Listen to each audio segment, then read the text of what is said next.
First one being blue collar for the lease and real estate committee. You guys have any update or any news other than what we all saw from Kevin's email about the snack bar? Me and Mike had a call with Rob and Kevin probably 2 weeks ago where they were kind of just trying to get an idea from us as far as when and how or how quick we are going to be making a decision on their expansion. Because their goal would be to get it out to bid so that they can secure contractors, get it all finished and be ready for, call it spring opening. So their main concern is getting it to bid, getting everything lined up so that it's finished by spring. And they were hoping that they could get bids out starting in September here, which would mean today would be Sunday that we would need to make a decision to do something on that. I haven't talked to Mike since that phone call, but I mean, we have the plans that they sent us. I don't think they're overbearing. I just think that it's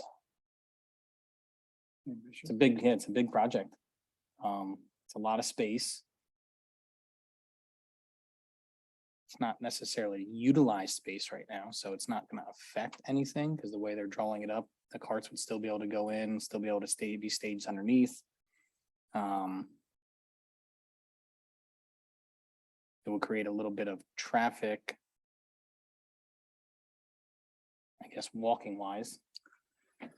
People that use that backside to come in instead of the side closest to Church Street, but probably would have to move the putting green. But overall, I mean, it sounds like they have everything ready to go. Just kind of waiting for the okay. So from us, it's kind of, what do we want to do from a lease standpoint?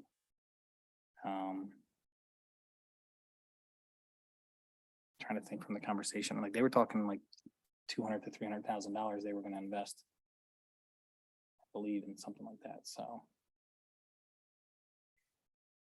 Yeah, I mean, I think at least for the purposes of tonight's meeting, I'd certainly want to know what the terms of either a new lease or like an addendum to the existing lease would look like, because they're taking, almost double the square footage. And then also we're going to have a cost of moving that putting green to another like location or further out. So I'd like to know, at least from Jim or maybe Joe, I'm not sure who would be able to give an accurate estimate as far as what that would cost. yeah, I mean, I know that the plans that I remember they didn't go into the putting green, so it may not have to move, but it would certainly be close. From the lease standpoint, yeah, it'd be more square footage. It should be more revenue driven too for us, and that's built into the lease already. Not for a couple of years, though. I think we still have revenue built in the first couple of years, once it gets to a certain threshold, and then we moved it.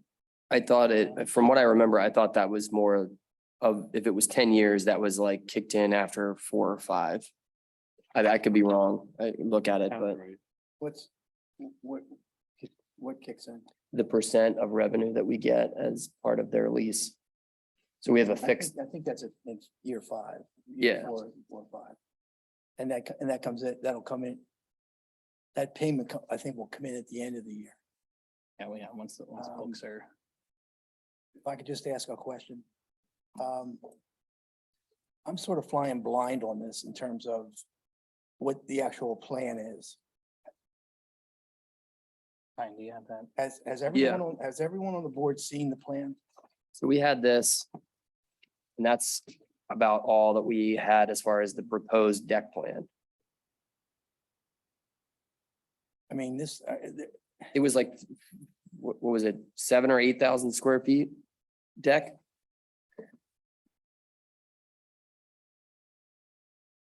I don't know the exact number, and I know that, I think we had kind of asked And I don't think, I thought Kevin had sent it, but he must have sent it just to, 6,200 square feet, yeah. 6,200 square feet. Then does this have to be approved by the township? And obviously they'd have to get a building permit, I would assume. And then is there anything that's required for the zoning hearing board? They have to give us better plans. I don't Yeah, know this that. is, this, This plan is not, nothing we can do anything with. yeah, Mike might have, Kevin said he sent something over, but I think it was didn't see it. this. Yeah, but he was, that was the first, that's what when we went out there and met with him, that's what he gave us. But he was gonna have his dad do Okay. kind of like an overlay showing the terrain, The overlay. you know, kind of showing the terrain with what would be on top so that you could see it a little bit better.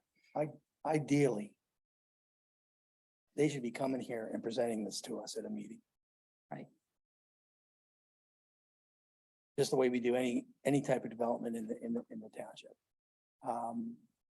Might be a good plan, might be 100% behind it, but you know, we gotta have more than this. We should have an understanding of, you know, what their costs will be, what they're gonna spend, what they're gonna expect from us.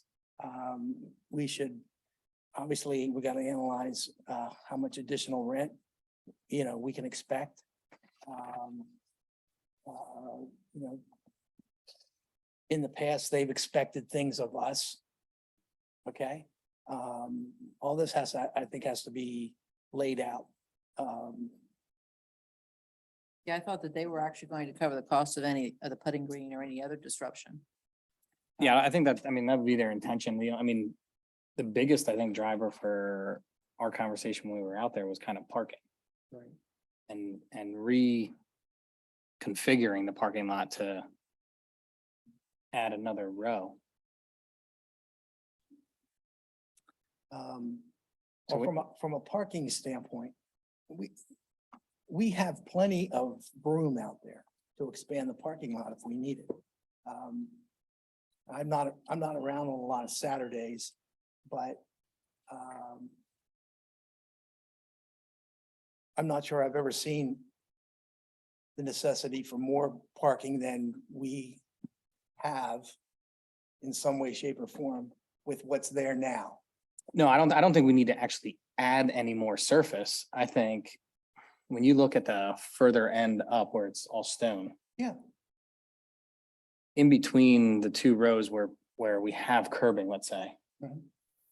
There's like, well, it's like 30 some, almost 40 feet in between the backs of vehicles. There's the driving range there too. You know. Right, but like if we, I mean, there's ways probably to reconfigure that where we can add another 20 some spaces just with the space that we have by redesigning direction of parking or But curbing. what they do shouldn't be contingent upon what we do with the parking lot. You'd agree with that? Well, I mean, I think, I would say I've been there on a few Saturdays or Sundays, Fridays on tournaments. And it's been filled. Okay. So there's been people parking, you know, in front of the Across the dumpsters, in the grass a little bit. So I mean, it gets there, but you know, those are But that's worst. 2 that's- days out of the week. Right, that's Yeah. worst case scenario. Right. And typically we look at, you know, that's the way you used to plan for parking. You park, what's the worst day of the year? Christmas Day or the week Right. before Christmas. Right. That's what they build the parking lot that big. Well, that's, you know, it's only needed for a couple of weeks a year. A couple of times a year, it might get crowded, but that's the way it is. But, you know, sort of getting back to this plan, I'd like to hear from them personally. And, Could we have them do a more in-depth presentation to the committee and then the committee brings it to us in the meeting, or you want them in the meeting presenting to the board Sooner or later, you're gonna want them before the full board here. for the deck? Okay. yeah, I mean, you can, let's hear what they want. And then the lease negotiating committee can take it from there. And Doug, Okay. just to give you perspective, when you're looking at this blueprint, in the upper right where it says like service station, that is, if you look down from that just a little bit, there's a door there. And that's the existing exit door that you can get out from the restaurant But then it on says the putting green side. carts on the left. What is that? I would think that's the cart, like garage. I think that's cart parking for people that are on the deck, I got you, okay.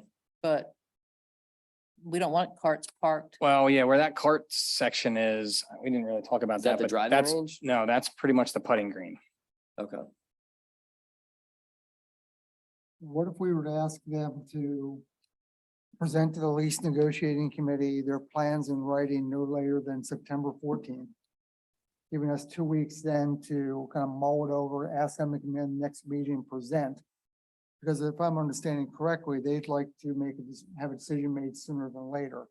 Are we prepared to go into October, or even November, or giving them the go ahead if they want to have everything up and running by March? But if they want to bid it out, and that's what we want to know what it's gonna cost for the board, do they need our approval to get a bid on something like this before they present it to us and we get the approval?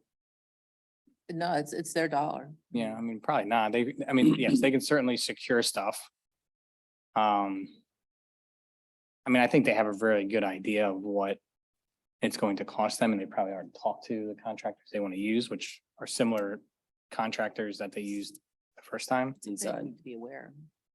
Aware. I mean, I know that, yeah, the plan is definitely ambitious, and they talked about that and said, hey, there's a chance that Well, at least they that's the slim amount. it down. Yeah, no, but So- it's the township's property. I think if Right. we're gonna But ask if them lease is to modified, come up the with board a is plan, involved. there's three Yeah, areas in keep 'em in particular that need to be addressed. One would be the issue of noise. If it's gonna be an outside band, I don't know what the township's ordinance is.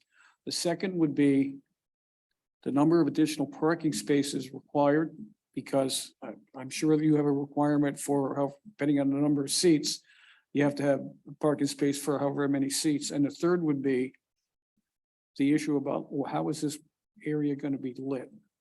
Because people are going to complain about the lights, they're going to complain about the noise from the band, and they're going to be concerns about where people are going to park. So I think those three items would be three things that if we suggest to them to come in and give us a presentation, that they should be prepared to address those three items, in my opinion. Yeah, I mean, I can address probably most of those. The parking, we have plenty of parking for what's needed. I mean, there's enough space there to put a number of cars that would be required for both the golf course and the restaurant. The band, they talked to us about that and mentioned that the way it is, it would be facing back out towards kind of the corner of the, Yes, I should go. of the from lower restaurant. Down to the lower right-hand corner as we go. and they were talking about having kind of like an acoustical background to it, so it keeps it from going out towards the neighborhood. And I would, they say 10 o'clock is the latest they would let a band play, which falls into East Hempfield's ordinance from a loud, from a noise standpoint. I think they were only talking Fridays, maybe Saturdays, or so it wouldn't be, they say it wouldn't be every day.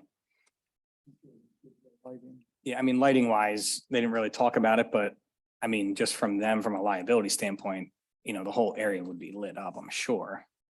The other question I would have also would be if they're going to do this now, are they expecting that there's not going to be an adjustment in rent?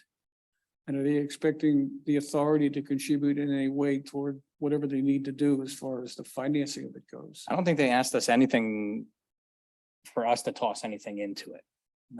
From a rent standpoint, I think that they would, or I think they understand that it would cost more from a rent per square foot or whatever we're using. But I think they would also hope that we work with them because they're investing a significant amount of money to improve the property. Well, what are you thinking for rent? I talked briefly with Mike about that, and he said he was gonna look at it, but I mean, I think he's better off to give us an idea. Yes, I mean, in my opinion, it's gonna be touchy because we're gonna give them access and they're not gonna drive revenue till March or April at the earliest out there. So I don't know what we would do. You know, when we kick it in, when we, Well, that's, yeah, we can kick in the rent when they're ready to operate, but what I'm saying, we haven't even discussed that. Right.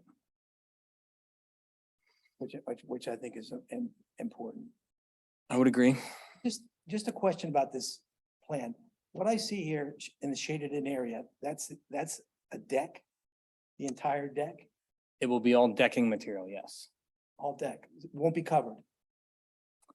Not, I think the bar area and that service station area, yes.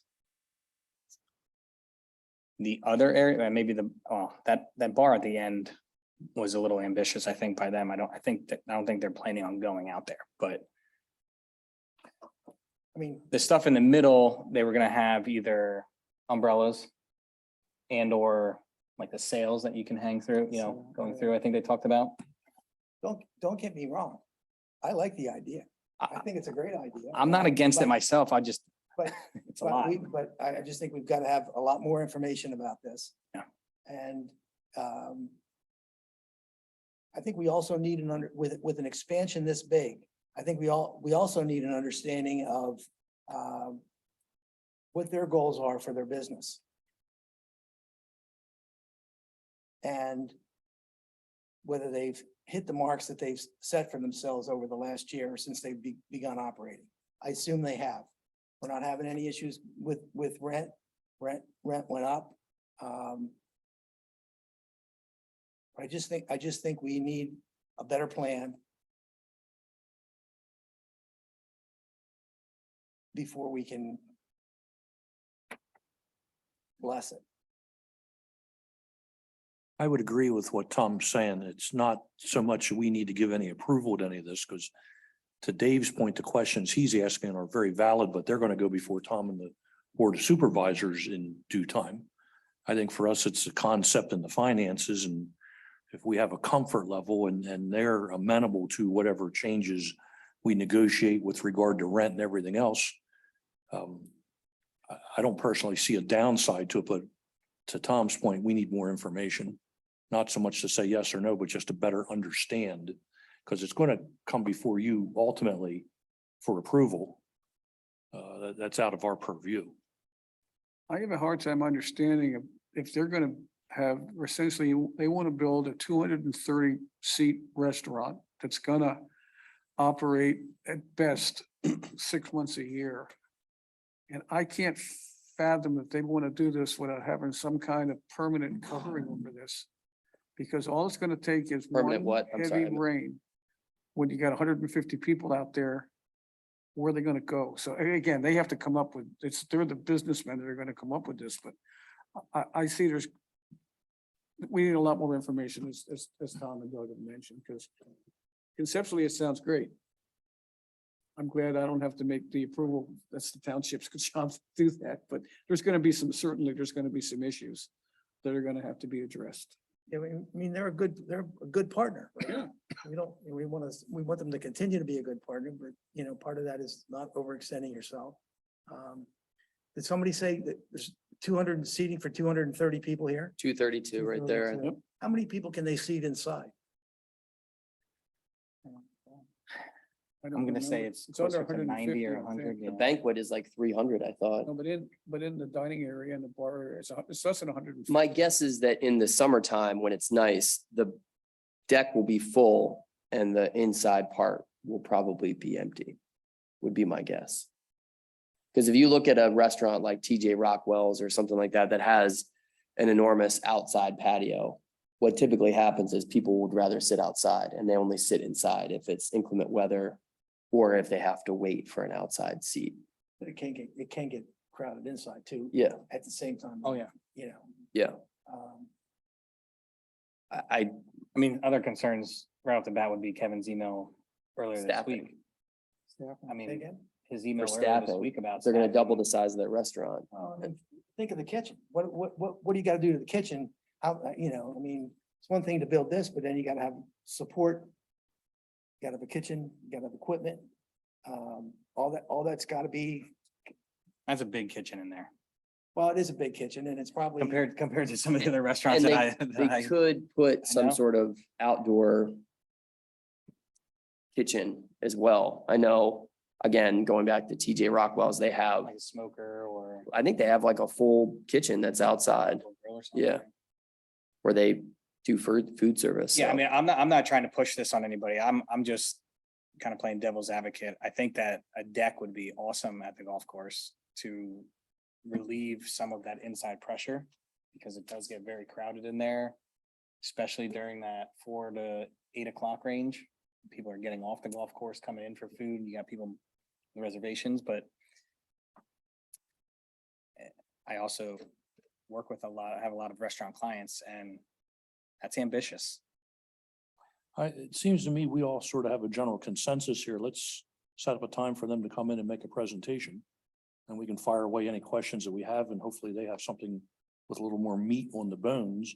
And then it seems to me, again, if we're all in general agreement, then turn it over to the committee to get to the finer points of negotiating the numbers, et cetera, and you walk away satisfied with that, then they got to go through the process with the Board of Supervisors. You guys good with that? Can you compile a list of Yeah, kind I of think- discussion I think points? we'll And send an email between me, you and Mike with our ideas and questions, get it to Kevin and Rob so that we have answers back, try and get that accomplished in 2 weeks. So if we can have that back by the 14th and then distribute to everybody and have. And we can kind of talk about, I mean, hopefully we can get Have them between the in. 3 of us, we can get together cost or pricing in the lease. Because that's the biggest issue on our end, is just what are we getting out of it? What do we have to put up? Yeah, the rest of it's just for our general Right. So I think, functional purposes. I think if we can work that through in the subcommittee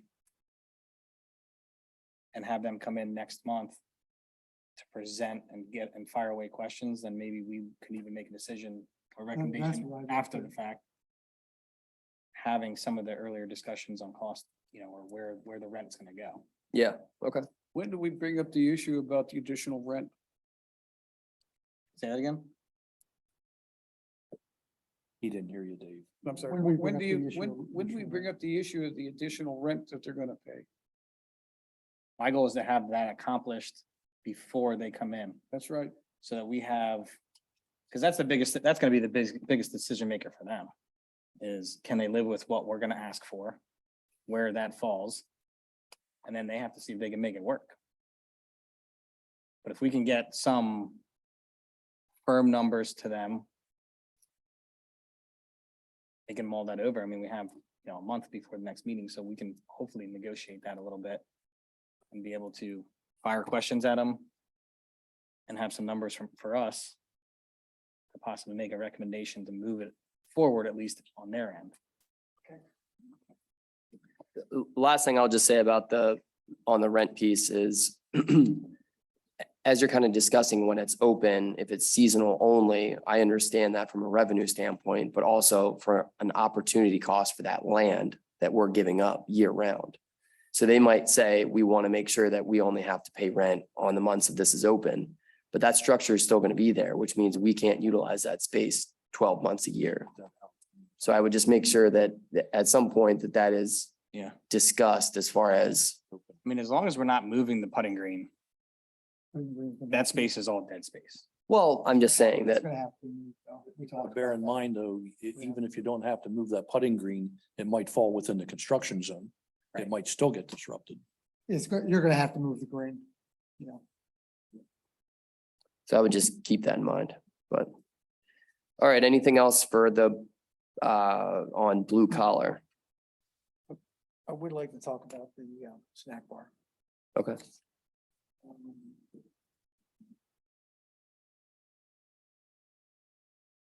I think it is an issue that it's not staffed and not utilized. Guess the question in my mind is, do they want to operate it? The snack bar there.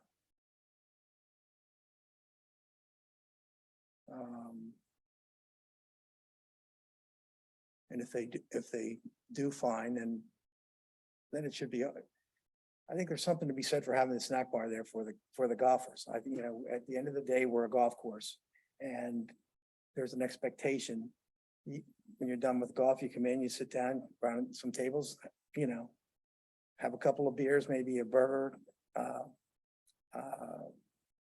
away from that restaurant feel.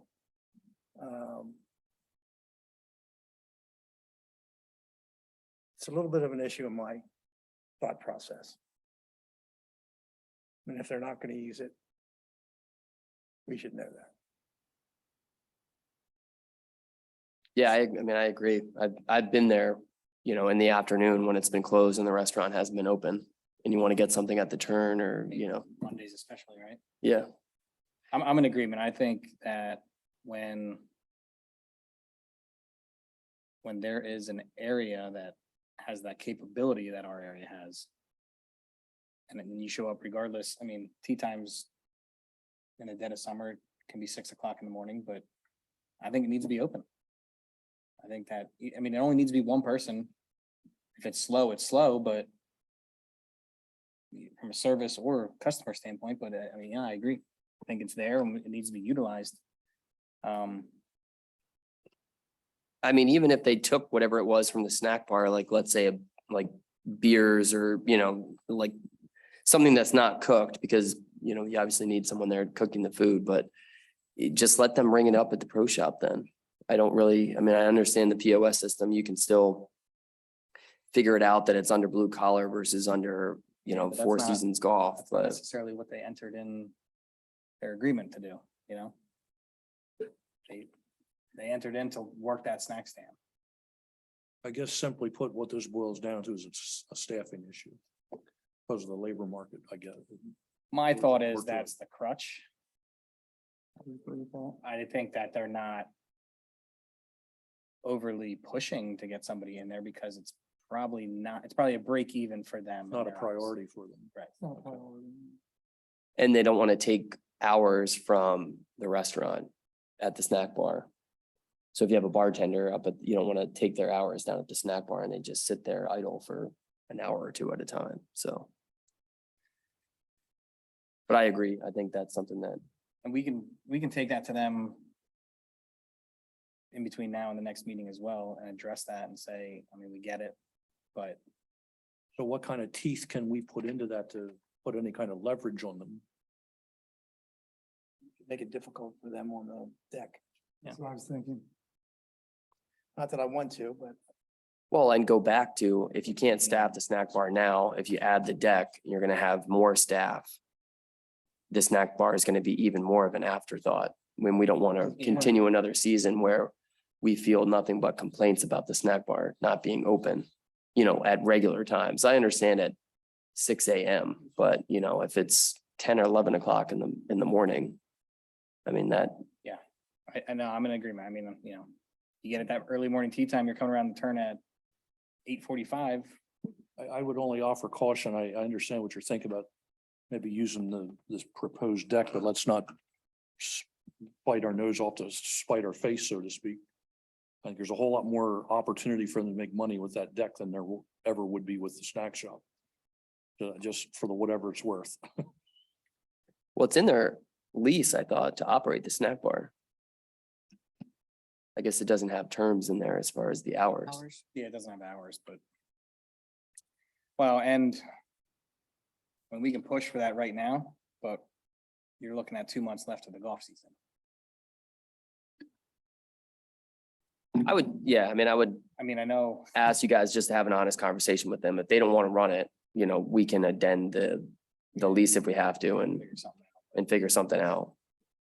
It does get complicated though. If they don't run it, we can't because we don't have a liquor license. Well, we could, but don't serve liquor. So it does get a little strange.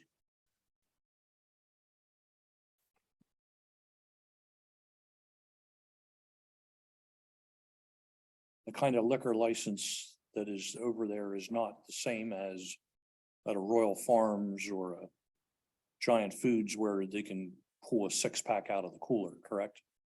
It's a different kind of liquor license that probably doesn't permit that. That's a question. No, that's allowed, I believe. Yeah, because Yeah. they have like 2 or 3 fridges up in the reception area that, So I'm going to ask a question out of total ignorance because I'm not much of a golfer.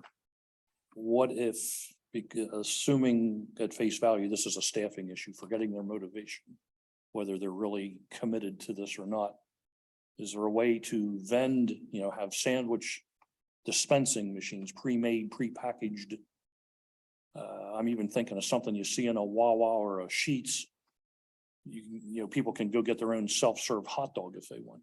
Is that, maybe there's not logistically space to stage that kind of stuff. I don't know.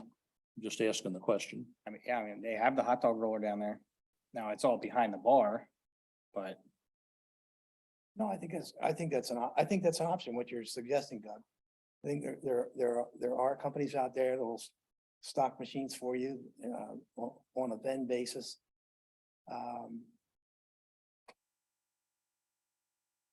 And maybe that's what we should suggest to them. There may not be a lot of money to be made out of that, but I would think it's a real value added, like you're saying. You come around the turn, it's nice to be able to get something to drink, get a little snack, something to eat when you hit the restroom. And so even if we don't make money out of it, I would think it's a value added opportunity, a nicety for the golfers. Well, that's what I'm saying. You could do the grab and go and just ring it up at the pro shop and have them at least ring the person up. I mean, if the restaurant the night before makes, chicken salad sandwiches or, whatever it is that's cold, it's prepackaged. And then, they can ring it up Yeah. at the golf shop if they don't want to put someone down there to, to ring people up. Cause I mean, honestly, if you go in the snack bar, the only thing that person really does is either get you hot food or is a register. correct. We do that. Is there an issue as far as the point of sale terminal? Because don't we have to be concerned that is the authority then back in the food business if the person in the pro shop is administering this? Pro Shop right now is already selling stuff on behalf of Blue Collar. We're selling soda, Gatorade, candy, that kind of stuff. And we're turning that money back to Blue Collar on a monthly basis. So it is going through our point of sale system. They're also using our employees to do that Yeah, I too. mean, I would They are. rather start the conversation with, You need to staff we it. need to staff the cafe or whatever we want to call it, snack bar. So you can buy a Gatorade and that goes to blue collar, but you can't go and buy a beer from the snack bar and ring that up at We the, can have any alcohol in the Pro Shop. But we can have anything else in the Pro Shop in terms of being able to sell it and ring it up. if you need to, you can also get Joe's financials from the last like 4 or 5 years and just tell them what the snack bar brought in. And then look at what they're bringing in now because of the hours. So for example, in the month of July, I think at the Pro Shop, we sold 2,300 hours worth of merchandise. That was blue collar sales. Okay. Say 2,300. 2,300. Yeah. Hmm. And that's just soda, candy, crackers, whatever, chips. Probably because the snack bar wasn't Without open. even trying. Pardon? Right. It's probably the only option. Without even trying. So what we're saying basically, with the exception of hot foods and beer, that anybody can walk in when the pro shop's open and grab a soda or crackers or cookies or something else. So I'm not a golfer, but I think I could live without not having to have a beer or something hot halfway through the round. So maybe this is not as big an issue as we think it's gonna be. If we promote to the members that you do have the ability Well, to have a limited menu. I'm not a major golfer either. I know you guys golf more, but public golf courses usually have a snack bar. That hot dog is usually there no matter where you go. I will step up and say oftentimes at the turn, I go in for the hot dog. I'm not gonna go for the pre-made chicken salad Yeah, sandwich. cheese sandwich or Yeah, whatever. I'm gonna go for the hot dog, and if my game is lousy that day, there's a real good chance I'm gonna get a beer and call it swing juice. Get my game back in shape. So I don't want to poo-poo that, but I'm just, as a golfing standpoint, yeah, it's important, it's very important. Over the restaurant's open. The only day No, I it's mean, an if issue you, when if you can't go have- out there at noon and you're coming around at 2 or 3 o'clock, the restaurant's not open. You have no option to go and get lunch or a beer if you want to play, and you're not allowed to bring a cooler. So if you want to golf and have a beer while you're golfing, you can't come to Four Seasons until 4 o'clock when the restaurant's open. Well, they're open for lunch open every for day, lunch. but Monday, right? The only day they're not open is Monday. Or, sorry, on Monday. No, I agree. It's always nice. I'm trying to think about Overlook. I haven't played there this year or even last year, I don't think, but their snack bar is not open early in the morning, I don't think either, but That would be the one thing I think we could decide, when should it be open?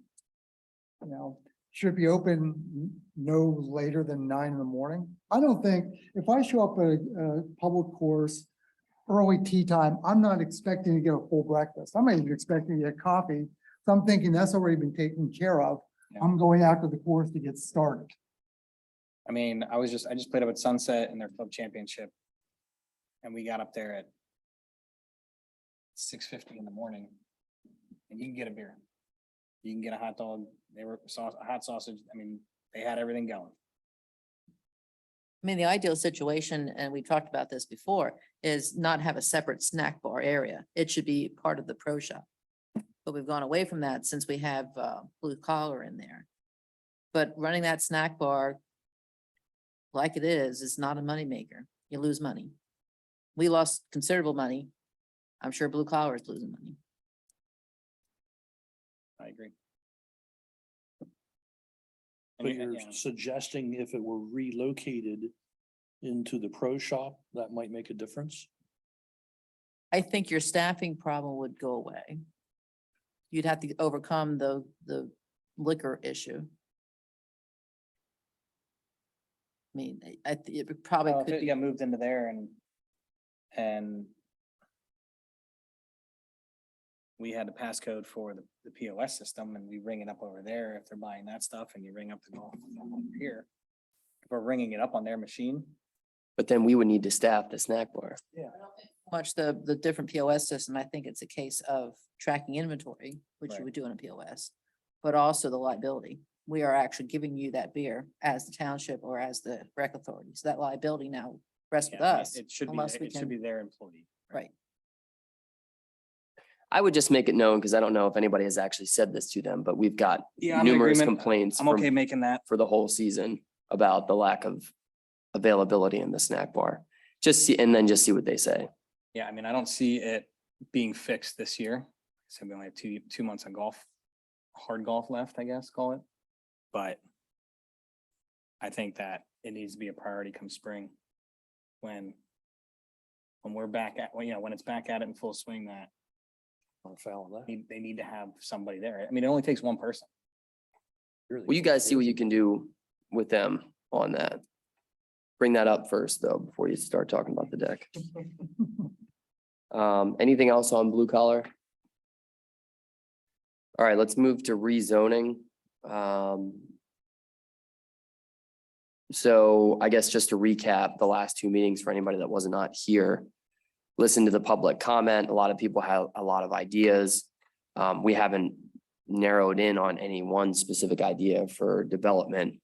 The idea of switching the zoning has been our primary objective after hearing public comment as far as what our next idea is for that front lot. So I'll open it up for discussion as far as where we go from here.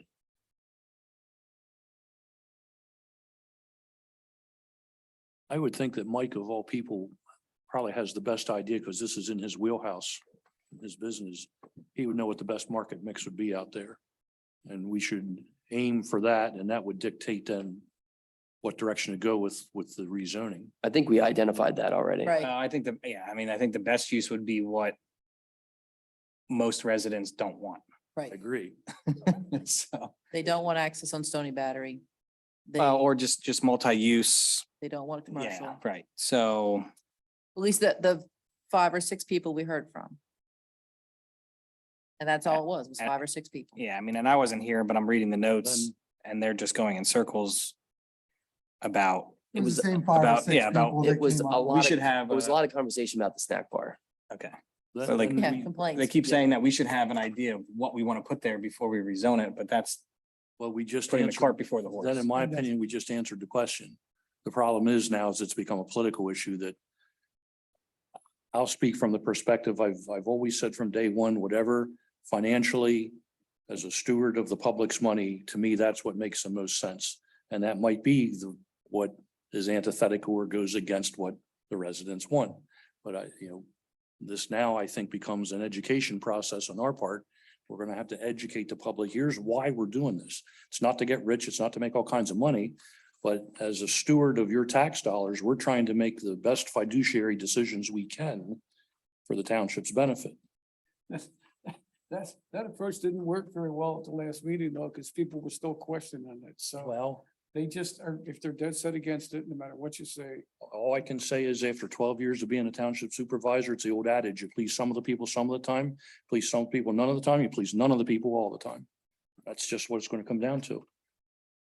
So your next course of action, if you want to move forward, is to petition the Board of Supervisors to rezone it. And I mean, I'll speak from my own perspective. I did not hear in that meeting anyone that was dead set against doing the rezoning. I think they all had different ideas about what they wanted to put there, but all required a different zoning category that's there now. All right, Tom, you're the elected official. What do you think? It's easy for me to say because I've been there, done that. I have no dog in the fight anymore. I mean, in my own mind, I'd like, well, it's a toss up, I guess. I'd like a revenue generating operation beyond what we have there now. I think if we had, when I look at the golf course operations and what it costs, what the shortfalls are, if we had another 8 or 10 grand a month coming in, I think that would set things up pretty good. Now, how do we do that?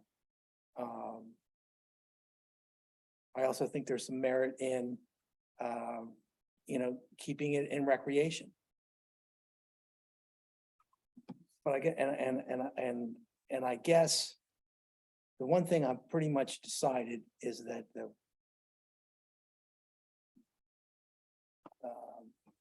maintenance shed is in a bad spot.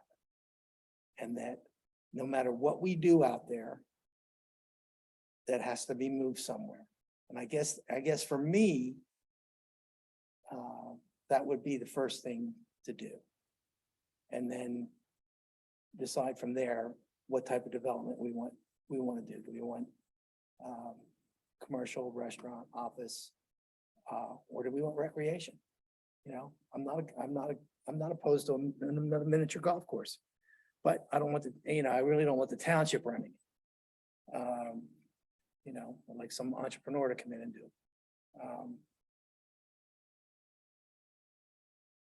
Well, it seems like regardless of what the zoning outcome would be, I think we've all been in general agreement that the maintenance shed it would be a much better use of the space and more efficient to have that elsewhere. That seems like that's a given regardless. I realize that that's going to be a cost. Is my thinking correct in what I'm saying there? And I think that's, and again, I think that's maybe the first thing we do. Let's decide we want to move the maintenance shed. Before we decide on that, I think that we need to talk to Jim and Joe and, have a plan for where we would relocate it to.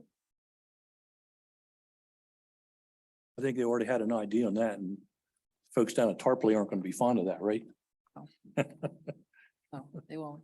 The only objection I would have about starting with the maintenance shed is that we would spend a lot of money to move the maintenance shed. And then the idea for development for that piece of the property could take a significant amount of time in the future for us to develop anything. Just knowing how long, we've gone through with different vendors for blue collar, that took, 3, maybe 2.5, 3 years to get them in there. I would hate to move the maintenance shed and then it would take us another 3 to 4 years to utilize that space before we identified 1, a viable option, 2, found the operator, and 3, actually put that lease in place. Right now, in the left-hand corner there, the left square, that's obviously, not obviously, but I think that was designed to be a convenience store operation. Picture a bank or a restaurant, another type of restaurant there instead of a Sheetz.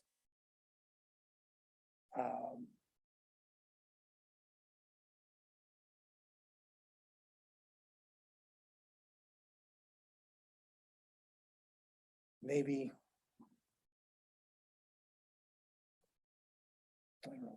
I mean, I know we had talked about this before, months ago, and the thought was, we don't have the money right now to relocate this building and build a new one. And the point's very well taken. It could be years before we start to recover any income from this. So I remember a discussion months ago that if we were to list a property or properties, depending on how many different parcels get rezoned, that during the negotiations for the lease, we would try to make the leaseor responsible, the person who's paying us the money, responsible for at least removing the shed. Because I don't see how we can do that without something like that happening, unless we go to the township and ask them to loan us money to do it. And again, that's just my spin on this. So I think we have to recognize it's going to be moved. Now the question is the way to do it that minimizes the initial capital expenditure from the authority, because we don't have unlimited funds right now. So I think this needs to be discussed with Mike again, because he had recommended it. The perfect solution was when we had that one guy come in that talked about how to market the property. He thought that it would be best to have the zoning in place and the building gone. But I think the zoning can be in place because if we go with the general use zoning that we had talked about, that could accommodate any use. But now the issue is how we're going to best handle demolishing the building and rebuilding it. I would agree with Dave, but just then take it one step further, that we probably should talk to Joe and Jim and decide where it needs to go, because we have to move it, but not yet. But it's very possible that we rezone that piece of ground and you take all of those buildings off of it, leave the maintenance building on there. Could somebody else use that and lease that space for something else? Put a little ice cream shop in, put a mini golf in or whatever, or I mean, who knows? But it could be reutilized, but at that point, we would need to know where we're going to move it to. do we have any projection for 2022, like where we might be by the end? Like, are we gonna be up? In terms of cash balance. Yeah, are we gonna be 200,000 in the plus? Well, we haven't done that yet, so I'd just be guessing if I told you a number. Well, yeah, I mean, I just would be interested in that, because I mean, just, Where were we at in August, say? Or not, July, I guess, is the last numbers. You can tell I didn't look at this much lately.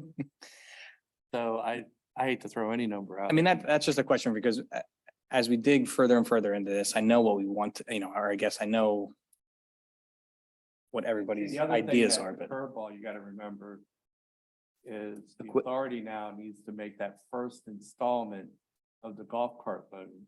Mhm. Wasn't in the original budget, so whatever's in the bank is one number, but then you Oh, gotta sure. remember. Yeah. That 142,000 needs to be paid. well, and that's where I'm trying to get at. Like, So I just don't have a good answer at the moment. I mean, our goal was to bring the golf course and land that we control back to the black, right?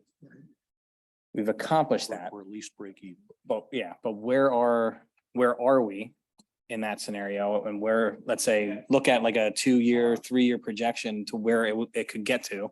The more With- I'm talking to myself here, I'm answering.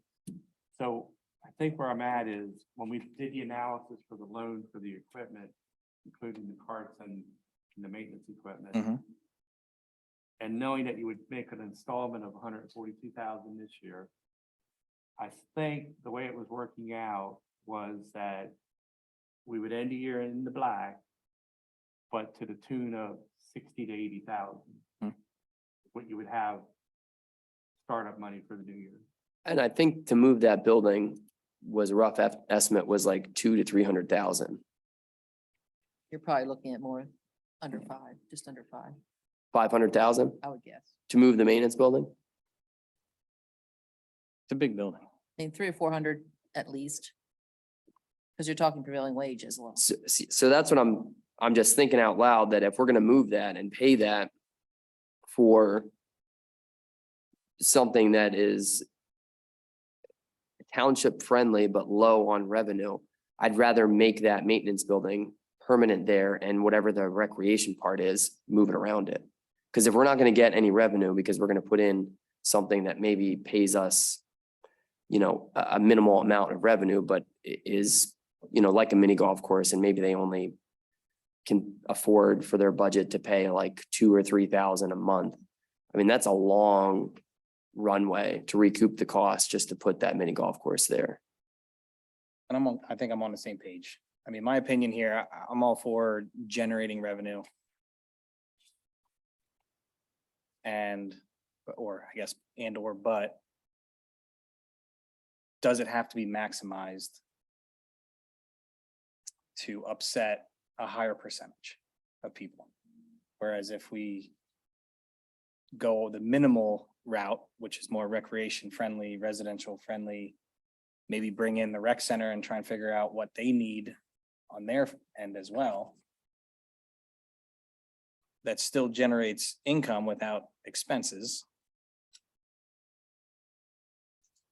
You know, if we operate at it, well, if we're gonna be at 60 to 80 with paying a pretty big note this year, and I think it was budgeted for next year, we just kind of moved it earlier because we ordered all the equipment, but we have it budgeted out like, I mean, I feel like we're doing our job, and if we can do it just a little bit better rather than a lot better, maybe it makes sense to go that direction too. Would it make sense to do this in stages and initially prepare a subdivision plan for the one property? And at least get that subdivided, so there's a description of it, and then seek a zoning change for that property that could be a convenience store or whatever. That would give us time to decide what to do with the rest of the site. But at least it could possibly kickstart process to get another revenue generator come in. That might be just an approach to take. I think I agree with you, and I think that's my rusty recollection and conversations with Mike in the past. That corner there is the linchpin. That's what can really start the ball rolling with some net cash flow and can help you. I'd probably go with rezoning the whole thing, because those lines don't exist right now. Right. They just work for this particular project. Just rezone the whole parcel in the corner, including the darker green space. Rezone it's commercial or community commercial, whatever that is, and then market it. You can create those lease lines wherever you want to After the fact. on that ground.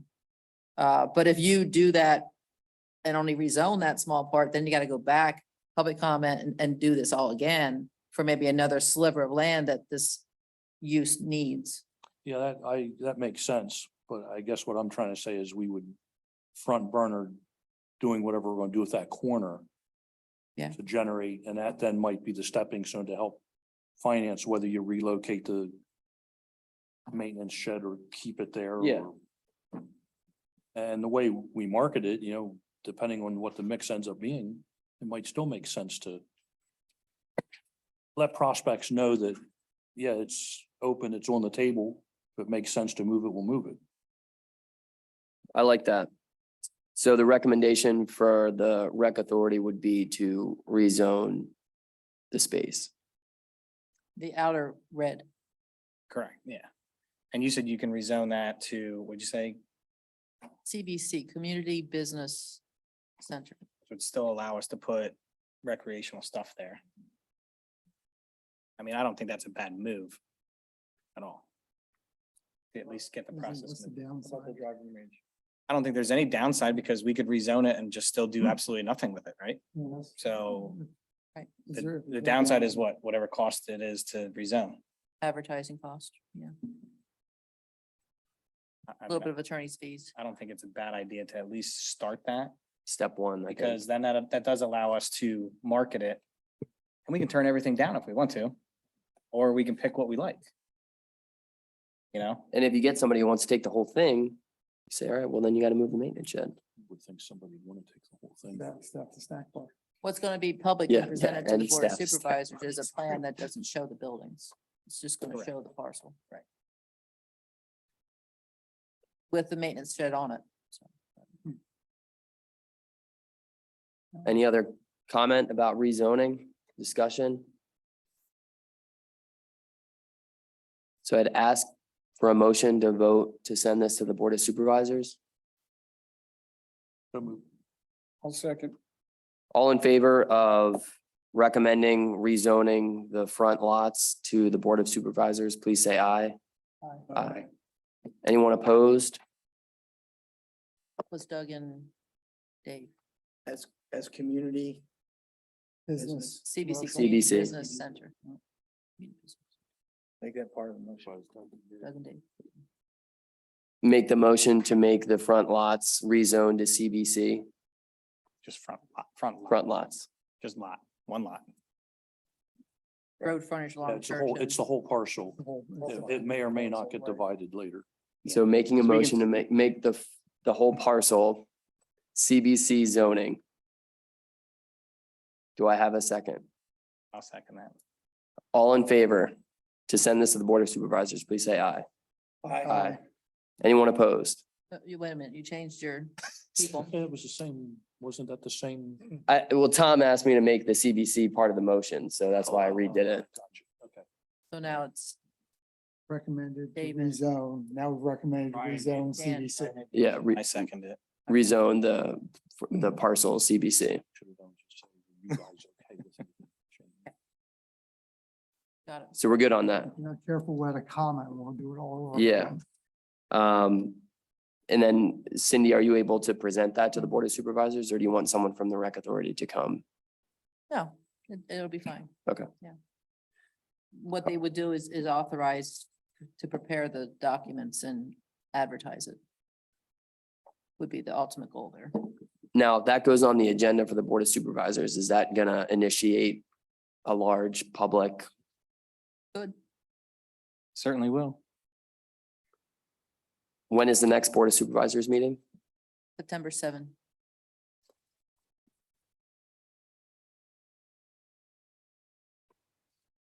Okay.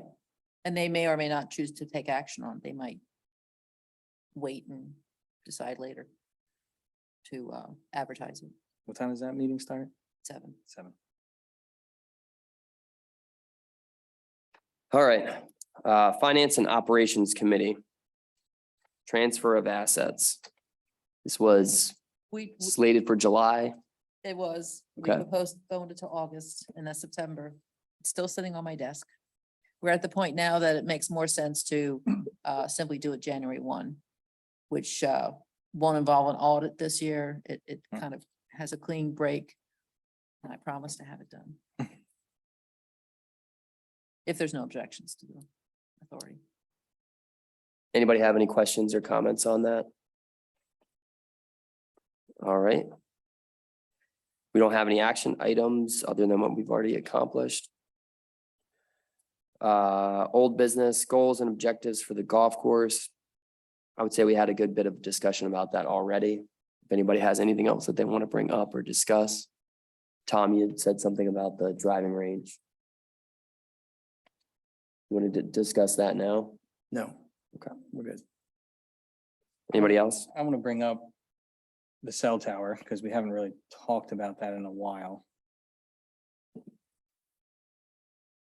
So is there, so I think if I remember at one of the Board of Supervisor meetings when we were having, or when they were having the discussion about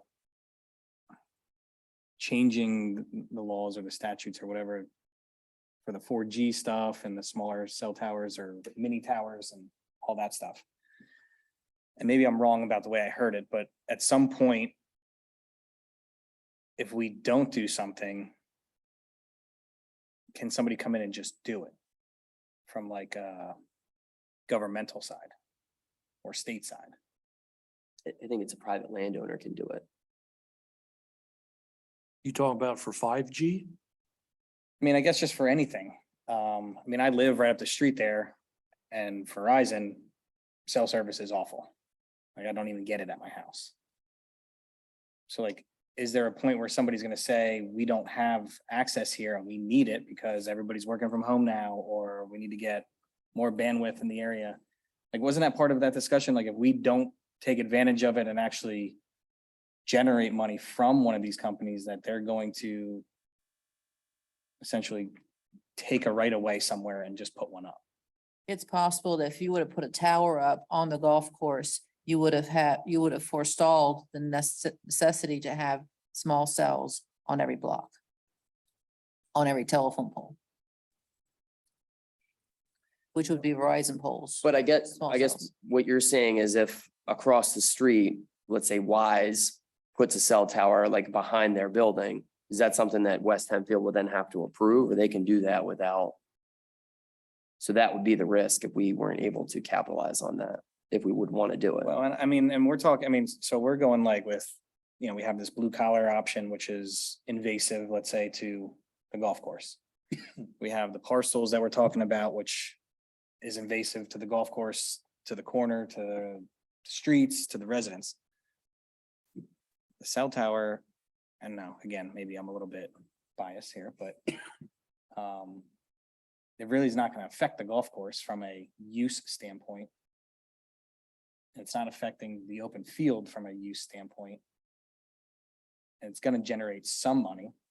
I know we shot high, they shot low, and we haven't gone back.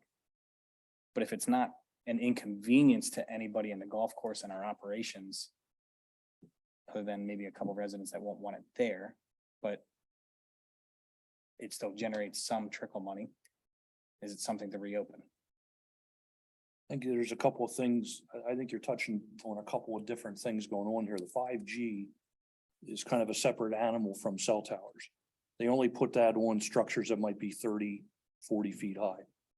And didn't the township just recently pass an ordinance that when they want to put 5G up, first priority is to go either in the right of way or is it on township property? Something like that, yes. Because we were one of the last ones, if you look down at the Roarstown Cemetery, right across from the grocery outlet there at the corner of Spring Valley Road, Roarstown Mennonite Cemetery, Brubaker Cemetery, there's a 5G facility in there, and that was one of the last ones put up on private property. The cell phone people were talking to us at our business about putting one in, and then the ordinance had just gone through, and they decided they didn't want to do that, and it's now in front of our showroom on a utility pole there. My point with this is that that's generally 40 feet, 30 feet, something like that, which is separate from any of the other cell towers and the technologies that might be on them. So that having been said, whether we have a cell tower on the golf course or not, may or may not make any difference with the 5G issue. One of the reasons I say that is because we have a 250-foot freestanding tower at our business, and we talked to Verizon and said, hey, if you guys are looking to put these 5Gs in, why don't you take a look at our tower and put it on there? And this is where the engineers come into play, and they say, well, that's not in our best interest, which to your point, when you say about the reception sucks around the corner, you know, the engineers will decide when it's at the point of no return or the cost of benefit hits the delta that it's time to build one. Which again, that's out of our control. So to your point, for the question about what's the downside to us hosting one, to me, there isn't, other than again, political. It's no harm to the golf course, but yes, we're going to have neighbors all over the place that will have concerns about it. I had raised the stink back last year, year and a half, whenever it was, when these guys came wheeling in, because I thought they were lowballing us terribly. And we called their bluff and they walked. I'm not convinced they still might not come back, or it might not be them, it might be somebody else, but to your question, if I'm hearing you correctly, I think it's worth the while to entertain it if there's a need. Who can we talk to? I mean, aside from my bias on it, I was just worried because I had thought that them coming and just saying, we're gonna put it here now. I thought that was cell tower and 5G. You're saying it's just 5G that they could do that with. The 5G is going to end up staying along the streets for the most part. Okay. You're So not going to I was generally, thinking that it was one and or the other, but I think it's unlikely you would see they're basically putting them on wooden utility poles or metal light poles. Yes, they got to go shorter distances. The distances are a whole lot closer than if you're going from cell to cell to cell to cell. They can be miles apart. They look like boating buoys. They just put on existing structures. yeah, I think I've seen a couple of them. I'd rather capture the money than That's a Have them great force their idea. way I in, think it's a but- great idea. I just wasn't super clear on what it was because that was a few. There are vendors out there, middlemen and women, if you will, that if we wanted to aggressively pursue this, we could reach out to them and say, hey, just for whatever it's worth, here's a piece of property that would be amenable if it fits your engineering specs and your, from a financial perspective. But I was concerned with our solicitor, and no, I don't want to sound like I'm throwing him under the bus, but I was a little concerned he wasn't necessarily asking the right questions. And I was concerned that these guys were going to take unfair advantage of us. Why do I say that? Because I happened to be talking to an insider in the industry and was peppering this person with questions in the direction this was going. That's what so I wasn't just making some of those comments in a vacuum. Oh, yeah. I mean, I have no issues with the way it went down originally. I'm just not convinced they were serious. If they were, they'd have come back with a counter offer and they didn't.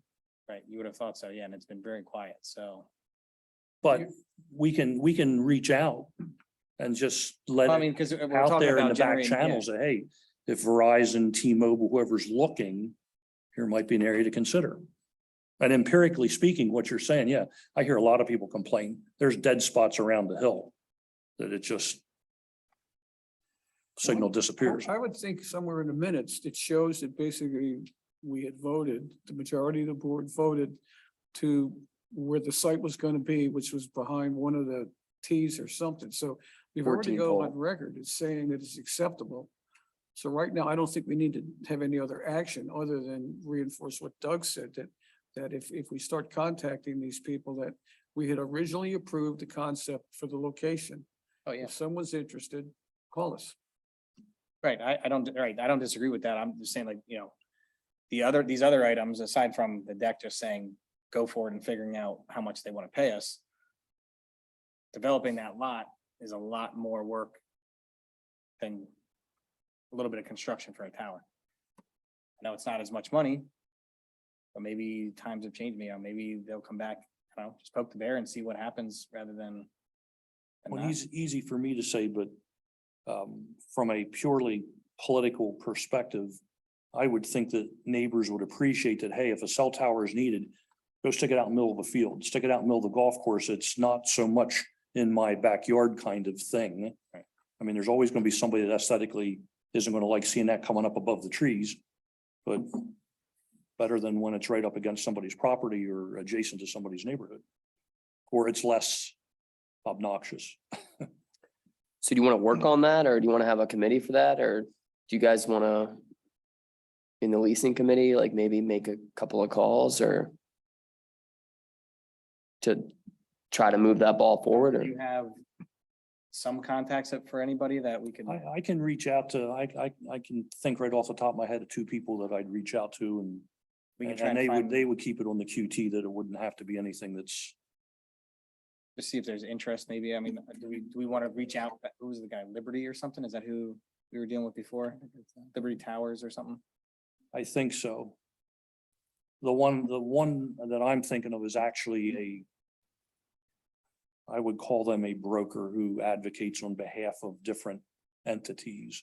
Yeah, I mean, and I They're don't know. not- They're not married to one. Yeah, we either don't have to rush on this contractor either, like, but if or we software provider. poke around on the backside and get interest. And then touch base with Liberty and say, hey, we're getting more interest now. Do you want to talk to us again? Maybe it drives a little bit more cost. for us. Not to sound obstinate, but I'd probably make Liberty the last one I go back to, because to me, the ball was in their court. Oh, yeah. I don't know that we want to necessarily go groveling back to them.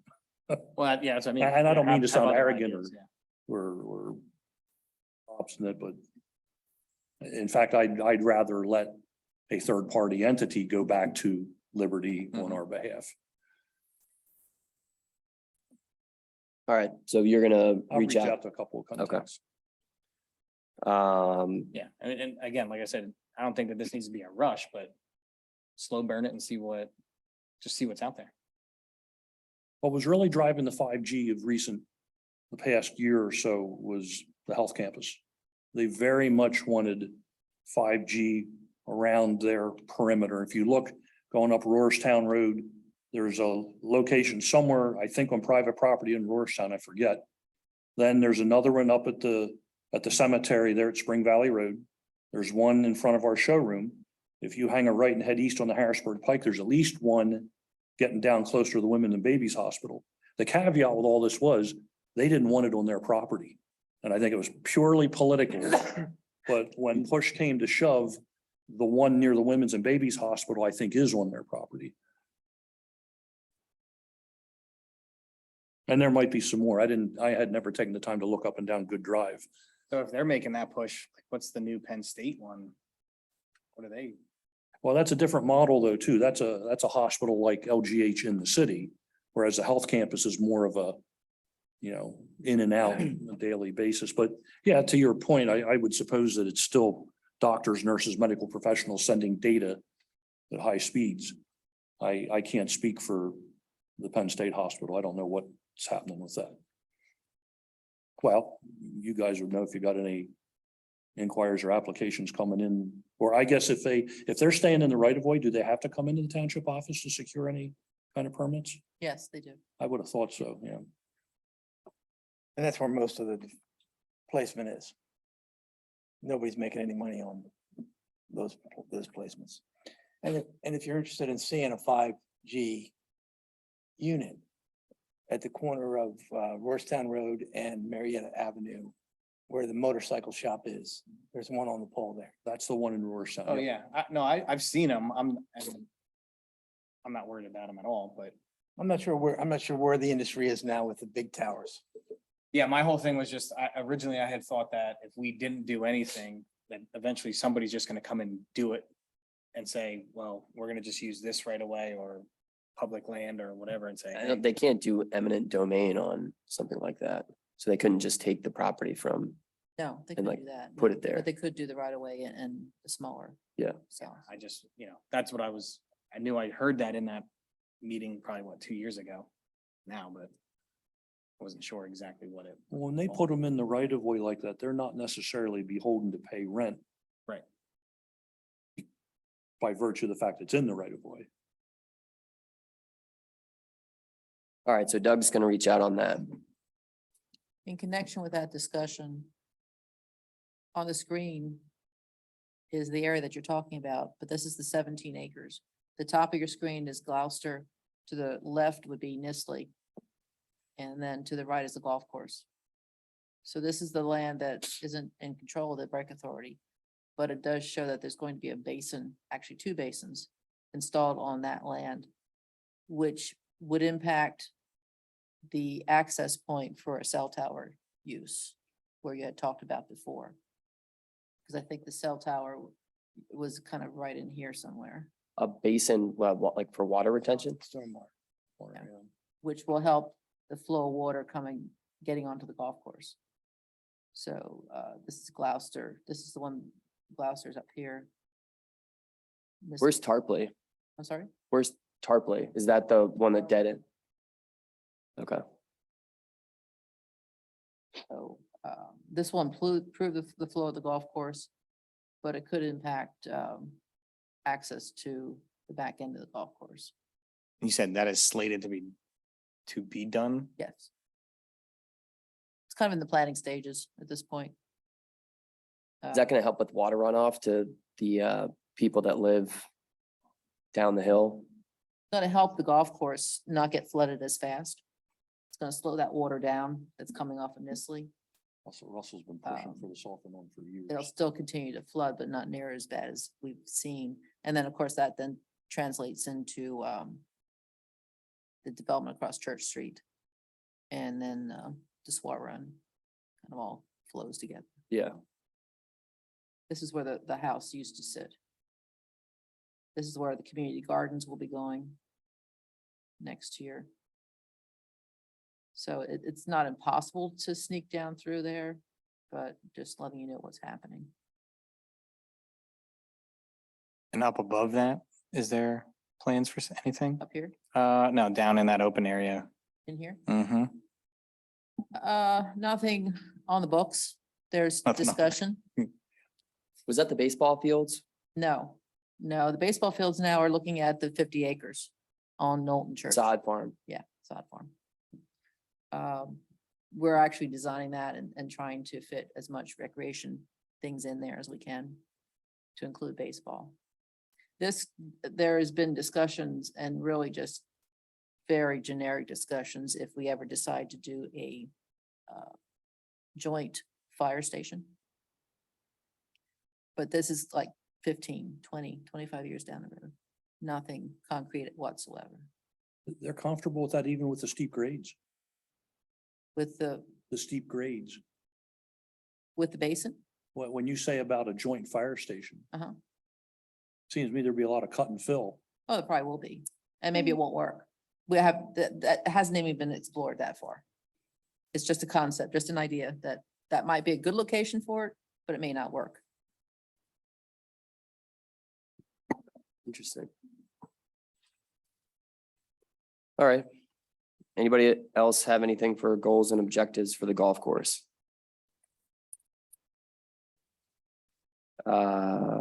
Jim is not on, from what I can tell, to give a golf operations update. Yeah, Jim took some vacation days, so that's why he's not here. Okay. So I'll move past that unless anybody has any questions or comments about that. I mean, I looked at it. Looks like they did pretty well. Couple less golfing days, I think, just from the heat, but on good pace. After our last meeting, just to add to that, after our last meeting, we had a park and rec meeting. Dave was here and we talked about possible solutions for the cart drop. So there is no cart drop out there. We're still trying to get the formatting down to get it accomplished, but we heard what the people are saying from the last meeting and we created a golf cart drop. No, golf bag drop. Bag drop. Bag drop. We do need some bag stands there for people when they drop their bags. There was one there when I was there to look at this basin. And I didn't, There's still parking in that Right. first row there. exactly. And they put no parking signs up, so hopefully people are now getting the idea that let's park there. I think we're gonna have to do a little better, I think, than cones to get people going in the right direction there. Cause that's the way it's laid out right now with cones. Okay. I never really got that update. Was that presented to the board or was that just a decision that Jim made or was that a decision that the township of the Board of Supervisors made or No carts? in the parking lot? That was a decision Jim made. And We found out after the fact. that it was strictly just about, When I asked, he said it was safety concerns. He said there was several near misses. Nothing ever happened, but there were near misses. okay. All right. Do you want to talk about the simulator? I do want to talk about the simulators. we go. We started talking about this in March. Here we are in August, and I think it's probably time to make a decision on what we want to do. In a June email exchange with the Atlantic Regional Manager of TrackMan, it basically said their turnkey solutions are roughly between $50,000 and $60,000, while a full do-it-yourself solution would be done closer to $35,000 to $45,000, depending on the materials used. If you choose to do a turnkey installation, they were currently booking into September. That was June, so we're probably looking at November at this point. If we choose just to purchase the TrackMan 4 and do the build out in-house, they can deliver the unit in a couple weeks. So as we begin to look at whether or not we want to do something for this off-season, we would need to decide, number one, if we think that a simulator would be a good idea for the authority, number one. Number two, do we want to just get the simulator and do it yourself, or we want them to come in and do the whole operation? And talking with Dan, we're not quite sure who would we turn to if we decided to do the installation ourselves. So I think at this date in the calendar year 2022, it's probably time to decide whether we think the simulator is a good idea or not, and we want to move forward. And I'll just kind of leave it there for some other comments. Refresh my memory. Geographically, that'd be on the second floor. Where was it going to be put? I don't remember. Yeah, The barn. if you're Second walking, floor of the barn? Okay. yeah, if you're walking like into blue collar, you have two doors there on the left. I guess it's just one door. You go in that and you can go down the steps to the snack stand or another locked door that's right there that goes into the barn. Yeah, I know where you're at. So we were looking at going right in that door and having something right away, I guess. That way it's easily walkable back over to the restaurant to get food or beer if you want to. I guess as an exit too. I know that me and Mike had walked through with, I think it was Heck Construction one time, and I don't know if we'll have issues with like ADA access to that if we do something like that.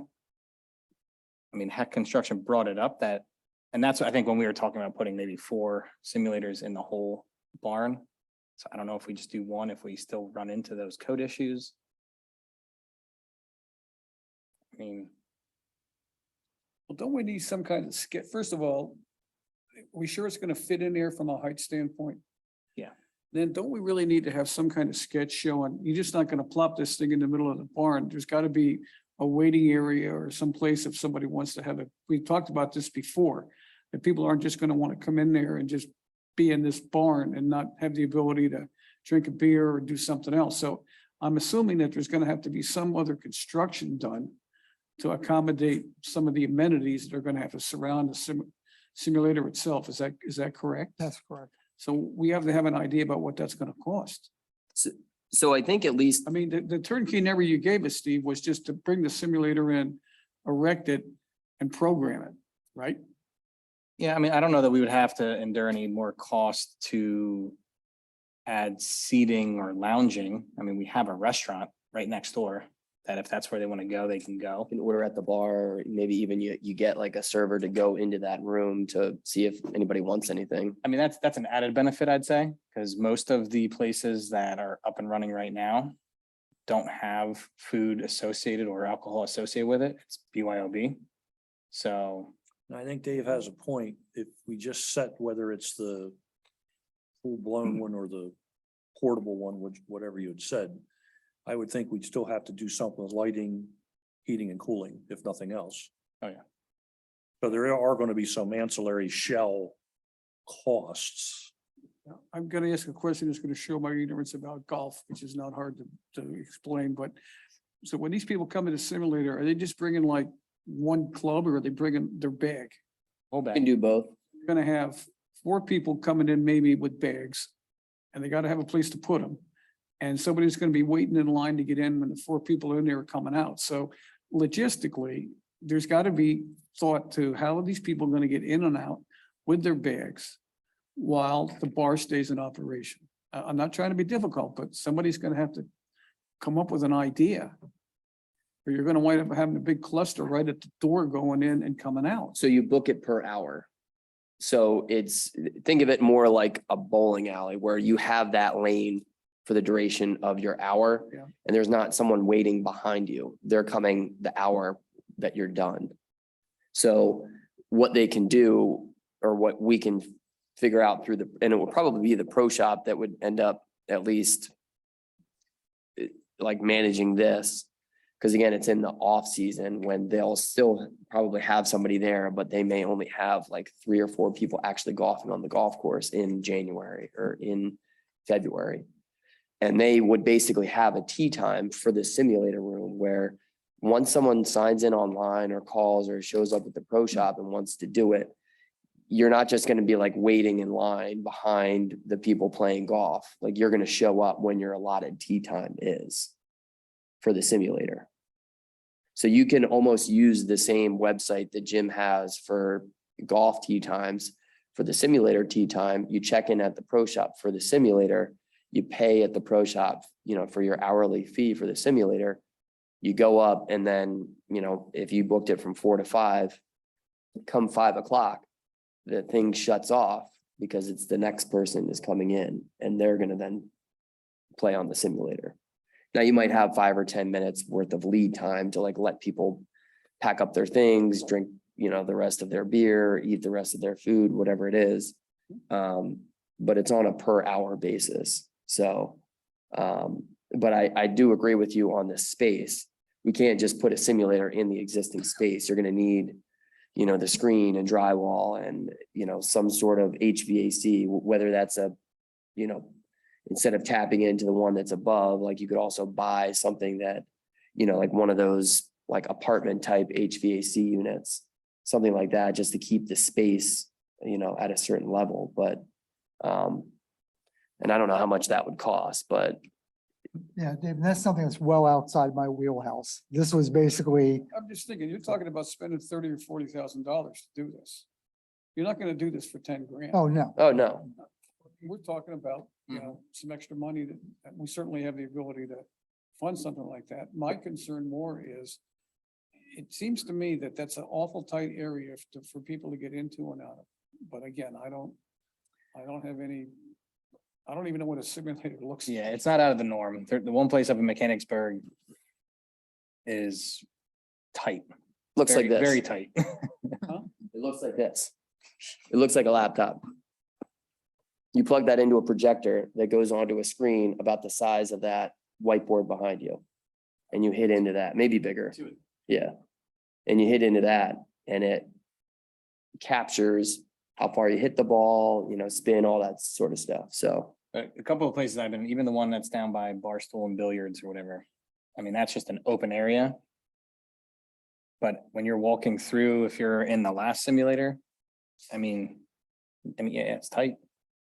But I mean, you don't need much more than a hallway area to get even 2 people to walk, just use common sense and one person goes and then the other one goes in. But most of the places are not state of the art, at least around in this area, from a comfortable zone for everybody.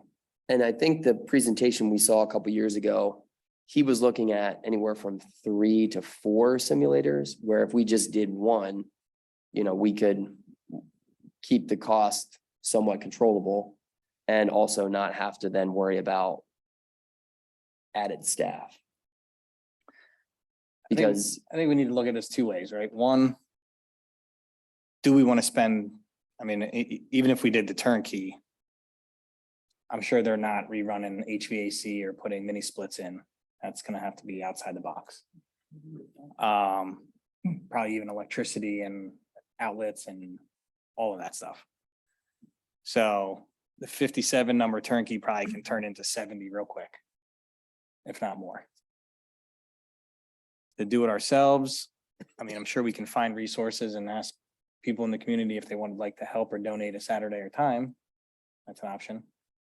2 would be talking to Jim to see if he's even gonna be wanting or willing to staff it. I mean, has he replaced the pro? Yeah, it's well been replaced. yeah, He did. yeah, they hired a guy. So, I mean, I talked think, about that at the I last think we meeting. need to get feedback between those 2 guys and say, is this gonna benefit them in any way? Because they're gonna have to staff, and you don't have to necessarily staff it. Most of the places don't have anybody staff there. You have a number that you call if the computer's freezes up or it's not working. Otherwise, sometimes it's just a punch key to unlock the door. You know, when you pay your online, you make your reservation online, you pay online, and it gives you your access code for the time. So that'll allow you to get in the door. But I mean, somebody still has to do some maintenance cleanup, right? So we need feedback from them if they're willing to do that, if they're gonna be able to utilize it from a lesson standpoint, from anything. What's the ROI on something like this? I mean, you could charge whatever you want, but I would say realistically, Here's some of the math I worked out, Doug. Using $50 an hour as our base. Foursome playing 9 holes takes 2 hours, so $100. Let's say the facility's booked solid from 12 to 6 Saturdays and Sundays. With 3 foursomes using 2-hour blocks, that works out to $300 for the day or $600 for the weekend. If we were optimistically to say we had 2 hours worth of bookings per weekday at $100, maybe $500. So if we bring in $1,100 per week during the winter months, December through February, that works out to just a little more than $14,000 for the season. So depending on what we go with here, this could pay for itself in, say, 2 to 3 years. When I And originally which put forth the model? numbers, that's what we were thinking, right? see, I would actually, you're looking at the weekend. I would actually think that this is going to be something that's going to be utilized while the restaurant is open. Very well. So could like be. at nighttime. Yeah, I'm trying to think of the other ones. Most of them close 10 o'clock-ish. Yeah. So I'm just saying from like 5 to 10. But I'll be honest, I mean, You got a restaurant and Yeah, a but on the- bar right there. on the off seasons, like the one by Lancaster or by Barstools and Billiards. I mean, it's booked 7 AM to, How many do they have there? I think they have 4. It's definitely 3, but possibly a 4th one there, I believe. And even the one in Mechanicsburg, they have 2 there. One's like a bigger room, nicer, has some couches and area to spread out. The other one's very, very tight. You put 4 people in there and you're bumping into each other. What's the those are booked chances a that lot. Mike could have, whether it's Heck Construction or whoever he decides, have somebody come back in and just lob a back of the number or back of the napkin number at it based on square footage, and let's suppose we put 2 of these in. And they can calculate the square footage they need, condition the space, adequate lighting. Maybe it's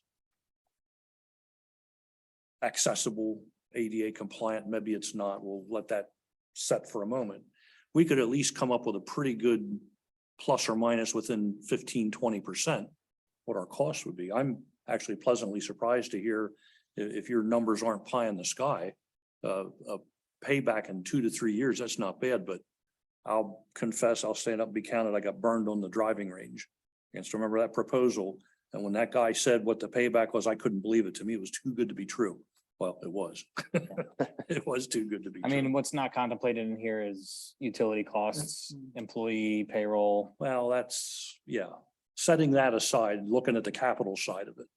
I'd be But- curious to see, first blush, I'm thinking it might be nice to see what our numbers would be to get 2 of these.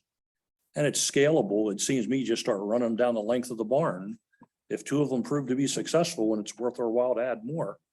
My big concern though would be the accessibility. Mhm. And for some reason, I'm thinking there's ductwork on the floor all over the place. Right down That's the middle, gonna right be down the a- middle of the barn. That's gonna be a wild card, because that's all feeding downstairs. Right. That's gonna be problematic. So we figured those were the only, that spot and the area in the back room of the pro shop were the only 2 possible areas. And the back room of the pro shop, it's not tall enough. I was gonna say the ceiling height's too low. Ceiling's too there, low. yeah. So really it comes down Green to. is- AstroTurf gives you the ambiance. Right. But then again, is it possible to raise the roof? I mean, what's above it, the barn? I don't know structurally. I don't how know it would enough work or about not. the. Right, you're not gonna be able to raise anything, but I mean, it's a drop ceiling, I think, right? Numbers. Probably. So, You could get rid of that. I mean, if you can add 8 inches there, That's got to be a foot, if not more, for a drop ceiling. sometimes, yeah. I mean, I think, yeah, I don't know, if we can make a decision here yet again, but So, I think we definitely need to get buy-in from Jim and the new pro to say, can you make this work? so He can make it work. We can probably make it work on our end. at Lancaster Country Club, they have three. One is a private room that you can rent out and then two are side by side. Mm. And they are, I mean, it is not a very, I mean, it's in a big room, but like the dedicated simulator space is, I mean, I'm gonna say it's like for each one, it's like maybe 30 feet and maybe 20 feet wide, something like that. would So, I think you definitely have the space to do that up there if you wanted to put two in. And then weren't you saying that we could potentially get somebody for the township that would be able to do some of the construction or? The road crew is fairly talented. It's just a question if they have time and fit it into their That schedules. was the thing we didn't. Here's a real off the wall question. Down in the banquet facility adjacent to blue collar, how much is being utilized to the, get my directions straight here. I guess it would be to the west. I've only ever been in blue collar once and I just don't remember. When we come in that, I'm calling it the west entrance, whatever direction that is coming off the parking lot where the new wheelchair ramp is, going in that entrance there. What all is that space being utilized for? Does blue collar have all of that now? They have all of it. They have all of it. Yeah. So that, That's their banquet the room. first banquet room that That's you walk my into, thinking, yeah, maybe we should squeeze two of these in there. the first banquet room that you walk into has been utilized the Oh, there's most. gonna be plenty high in there where I'm talking. How big is the space? Banquet room? No, where you wanna put these? It's full of junk. Like, I mean, yeah, that, the whole barn or? I mean, the whole barn's probably You can play hundred basketball. and in the twenty, whole yeah, barn. hundred and twenty No, feet by, Have you been in the barn? Yeah. Yeah, everyone's been there, right? Yeah. I think there is enough room there. Okay, but I think there's Not that high. some construction that's gonna have to happen. There's no doubt about it. a lot of cans of worms in there. Right. It isn't.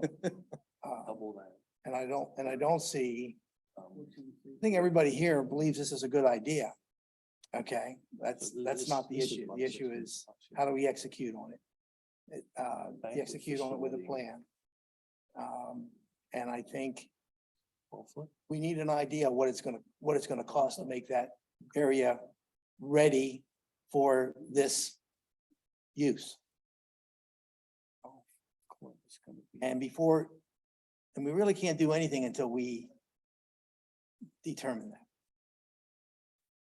Because I think it does have the ability, this is if we get two of them, like 60 grand, 65, $70,000 units.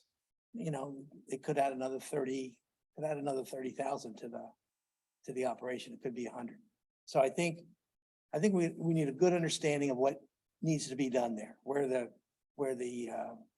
ductwork is, where the electricity is, how much drywall we gotta put up, if we gotta put up any. I mean, I was in a warehouse where they had one of these set up, and it was just a warehouse. Mhm.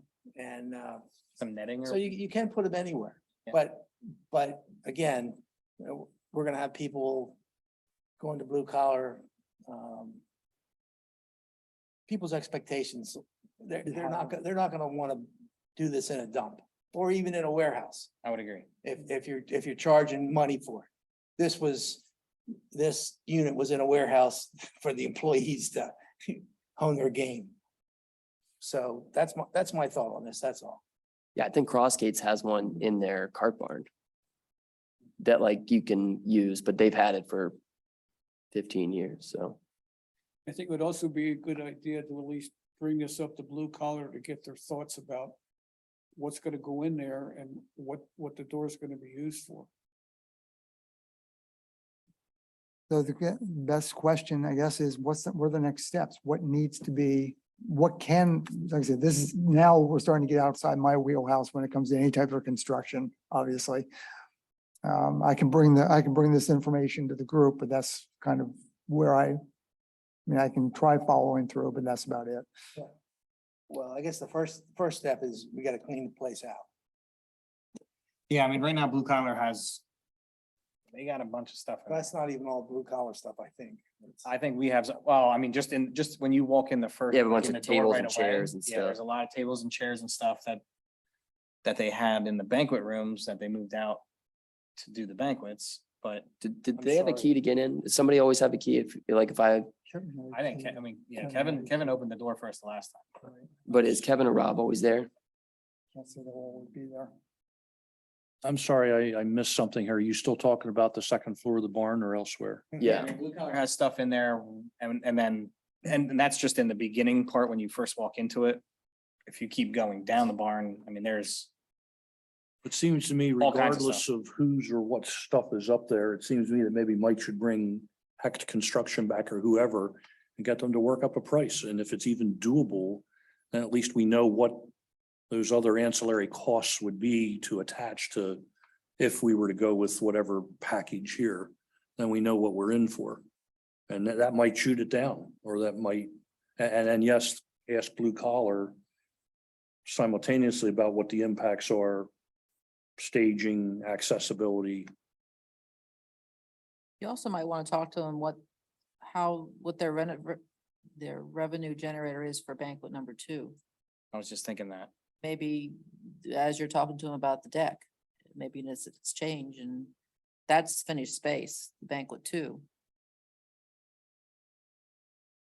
Yeah, the only. is that not being used right now? It's overflow if they have a large banquet. I don't know that they rent it separately. I think it's more storage right now. Yeah, yeah. Is that the bigger room where they would have weddings and stuff? No, Or banquet 1 is the bigger room. Yeah. And that's the one that has, the main yeah, one. glass out to the left and the entranceway. floor. So that's where we used to have our meetings in Yes. banquet 1.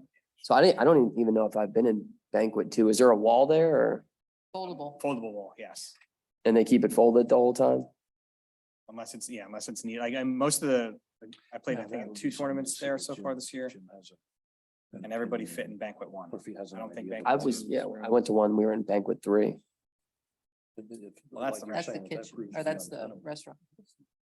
Banquet 3? That's the window room. What Right used to there. be- Oh, all right, so that's where we used to have our meetings. We're talking. Oh, right. Banquet 1 is when you first walk in from the parking lot. Yeah, That's where, and there's like a little, dance floor in the corner and, I gotcha. but yeah, banquet 2 is kind of hidden because of that partition wall. We had the kitchen. It's still decent size. Like you could probably put 2 simulators with very comfortable couches and seating very easily right there. Is that the only entrance? This goes to the kitchen. Okay. Yeah, and then it goes out, yeah, you then go this out is to the main hallway. Find some place to store the carts for the winter. Use the cart room.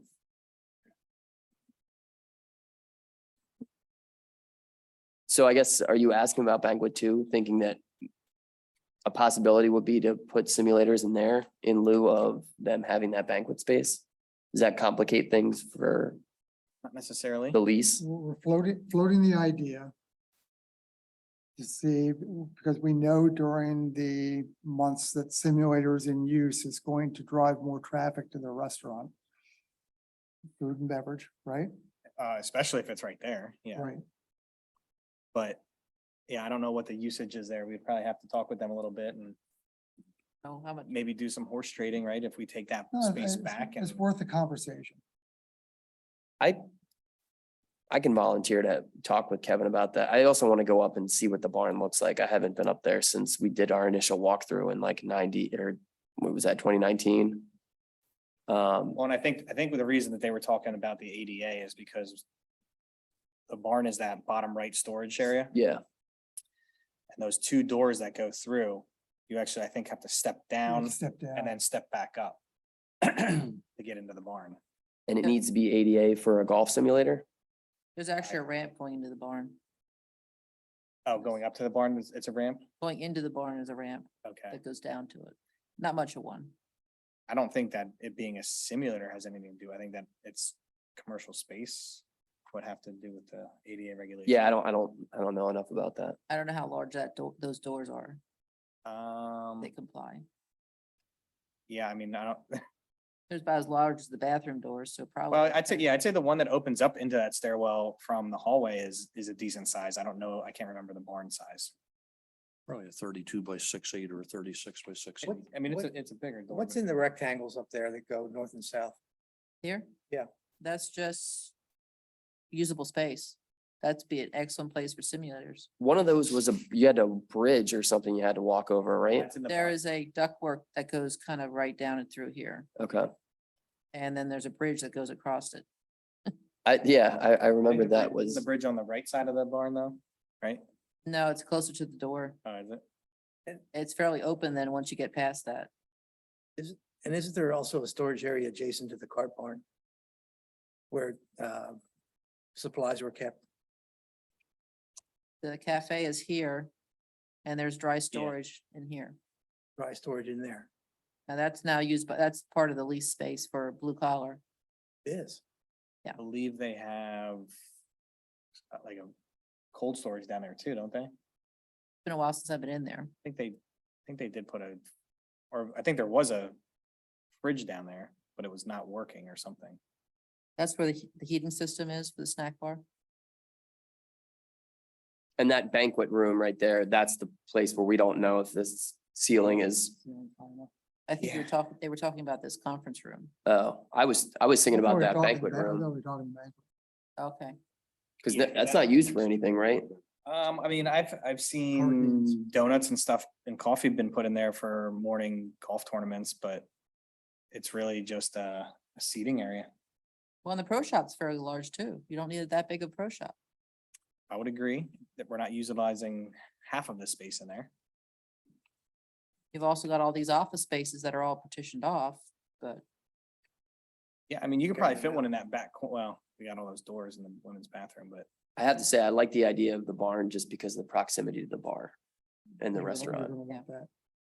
If you have to have servers start walking downstairs with stuff. to But get see, into the again, I pro don't shop. know that you have to so. offer that service. Because none of the other places that are in the area have a bar associate, I mean, you know what I mean, like. It's BYOB, you can take whatever you want there, but obviously we wouldn't have BYOB, but you walk up the stairs and that's what you have to do, but. Some of the places down in. Like the media kind of Prussia area, are right in like strip mall shopping centers. And you just walk next door or you call next door and they'll walk the food over to you, but All right. Well, food for thought. I don't think we're ready to make a decision right now, but I think. I think we maybe- need to buy in from Jim and definitely the new pro. To say, He's not a pro though. That's the thing. He's not PGA not a certified. pro, no. We don't have a. we need buy-in from somebody because we would need to staff it. So we need some buy-in to can they make it work? Before we even, Can the staff make it work? yeah, I mean, do they want to? Because it is gonna be different hours, right? You're talking December. You know, it's dark at, Is there always somebody at the Five- pro Is shop? that an Five employment o'clock, que- is that you an know? employment Even if question? there's snow on the ground, or is there always somebody there? Like, is Jim always there or is somebody else there? Not anymore, no. So it'll just be closed on, if we get heavy snow in January and it's around for 3 weeks, like nobody's in the pro shop. Not for 3 weeks, no. But they might take the worst of the days. If they can get in, they'll come in. Yeah. 'cause there's things to do, but shop itself is closed. So that would be the only thing if they're used to having like weeks off at a time in the No, winter. Not weeks off at a time. Okay. It would just be like the day it snows, maybe the day after, because the roads are bad. Oh, okay. There's no point in getting there because there's no play. Yeah. But I'm saying if snow's on the ground for, 3 weeks. at a yeah, time. for They're 3 still weeks at a probably time. tinkering with carts and. Exactly, yeah. Inventory and whatever else. Okay. Nonstop. Well, this is more conversation than we've had, so. I like the simulator idea. I think everyone we can likes make it the work. idea, it's just a question of, can we make it work? Okay. Well, I'll try to talk with Kevin between this meeting and next meeting and go take a look at the space and I'll try to take some pictures or maybe even email Mike and see if I can't coordinate a time with either him or the construction person too. Yeah, well, I don't know he had surgery of some sort again. That's it. I don't want to put too much on I don't Mike's know that plate. he's- yeah, I don't know that and he's then super cool. If he isn't able to be here, then we just keep tabling things. So, because I know he did have rotator cuff surgery that, Oh, is that what it was? it was, I don't know if he had it, but he said he needed to, so.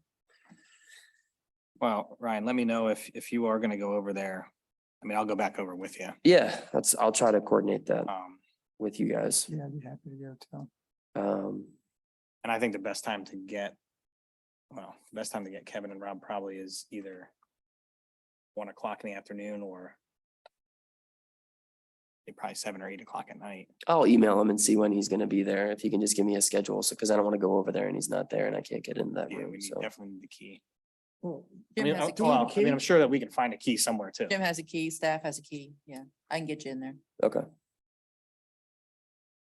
All right. Anything else for the golf simulators or any questions that you want me to relay to blue collar or anybody else? Do we have any new business?